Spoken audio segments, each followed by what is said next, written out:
Eto na mga bro, umpisa na ang PBA draft. Ilang mga pangarap na naman ang mabubuo. Sino-sino kaya ang mga napili ng mga PBA team sa 128 na applicants ngayong draft? Well, kinuha ng Terra Firma Jeep bilang first overall pick ang matunog ng pangalan bago pa ang draft na si Stephen Holt. Hindi na kinoconsider na rookie to mga bro dahil 31 years old na itong si Holt at ilang liga na din ang nasalihan nito overseas, kabilang ang NBA Summer League stint niya para sa Atlanta Hawks. Kaya naman sa pag-draft sa kanya ng Terra Firma, inaasahan ang agarang impact nito sa team. Second pick, kinuha ng Blackwater Bossing ang 6'6" athletic forward na si Christian David. Nakapaglaro to sa NCAA sa Amerika. Para naman sa third at fourth pick ng Rain or Shine Elasto Painters, una nilang kinuha si Luis Villegas mula sa UE Red Warriors at Kit Dato Jr. Dalawang may katangkaran ang kinuha ni Coach Yengyao mga bro. Fifth overall pick naman ng Northport Batang Pier ang Season 84 Mythical 5 mula UP Fighting Maroons na si Save Lucero. Sixth pick ng Phoenix Super LPG, gandang pickup, kinuha nilang naglaro na sa Pro League ng New Zealand na si Ken Toffin,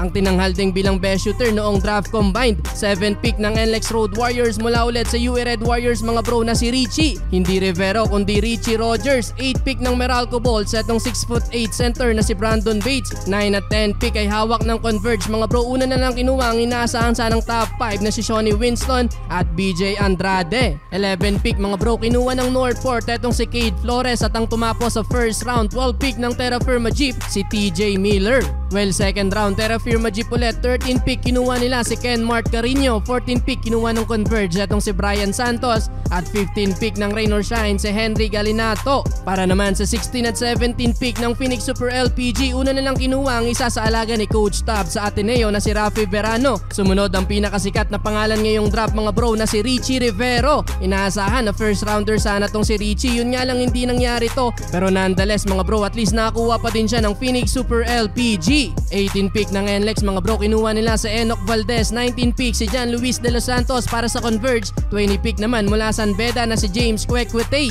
21st pick ng NLEX mga bro si John Normal. 22nd pick naman etong si Mart Sanggalang. Unang pick naman ng Barangay Ginebra mga bro, kinuha nila sa second round etong si Ralph Koo. At ang huling napili naman sa second round mga bro, kinuha ng Rain or Shine na Elasto Painters etong si Adrian Nocum. Well, third round na mga bro, pero hindi pa napipili etong sila Keith Jimenez, Fran Yu at Jan Amores. 27 pick ng Rain or Shine, kinuha ang shooter na si Sherwin Concepcion mula UST. Para naman sa 29 pick, kinuha ng Northport etong si Brent Paraiso.